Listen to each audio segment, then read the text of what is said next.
মানুষ মানুষের জন্য সংগঠনের পক্ষ থেকে। এই হচ্ছে দিদা। দিদা, তোমার একটু পরিচয়টা একটু বলো ওনাদেরকে। তোমার নাম? কল্পনা হালদার। ওনার নাম কল্পনা হালদার। এটা হচ্ছে ক্ষুদিরাম পল্লী। তো আমরা মানুষ মানুষের জন্য সংগঠনের পক্ষ থেকে আজকে ওনার কাছে এসেছি। দেখতেই পাচ্ছেন জলে পুরো একদম অবস্থা খারাপ, এবং এটা হচ্ছে ওনার বাড়ি। হ্যাঁ, ঘর মানে প্লাস্টিক দিয়ে টানানো রয়েছে। তো আমরা আজকে মানুষ মানুষের জন্য সংগঠনের পক্ষ থেকে তোমাকে সামান্য কিছু আজকে এইটা দিচ্ছি, পোশাক বস্ত্র। এটা পরবে তুমি দুর্গাপুজো, ঠিক আছে? এখানে হচ্ছে গেঞ্জি, আর এটা হচ্ছে তোমার শাড়ি। যাও। আর আর হচ্ছে এখানে তোমার কিছু মুদি দ্রব্য, তুমি কি নিয়ে যেতে পারবে? এখানে একটু দেখাও।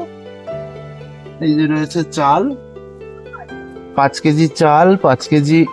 এখানে হচ্ছে আলু, আর এখানে হচ্ছে 10টা ডিম। এটা কি তোমার পৌঁছে দিয়ে আসবো? এখানে আচ্ছা, আমি পৌঁছে দিয়ে আসি।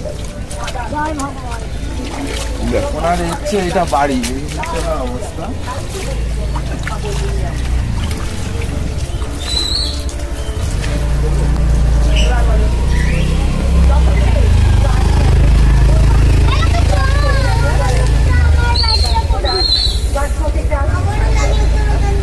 আমার তো লাগেই কি আমি এরকম প্যান্টটা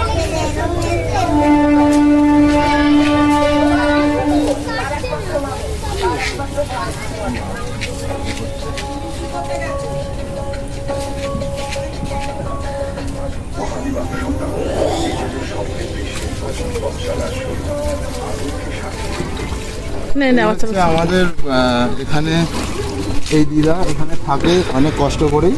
তো সংগঠনের পক্ষ থেকে আমরা যেটুকু পারলাম, আর এই 100টা টাকা এটা তুমি রেখো। হ্যাঁ, পুজো ভালো করে কাটুক। তুমি কি কিছু বলবে? কি বলবো?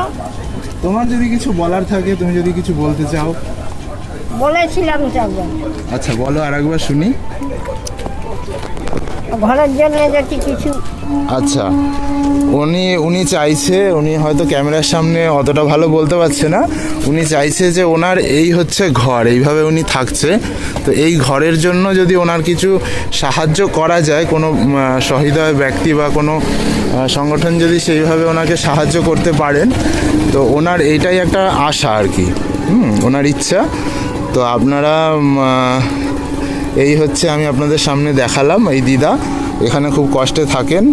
আমাদের সংগঠনের পক্ষ থেকে যেটুকুনি সম্ভব আমরা ওনার হাতে তুলে দিলাম।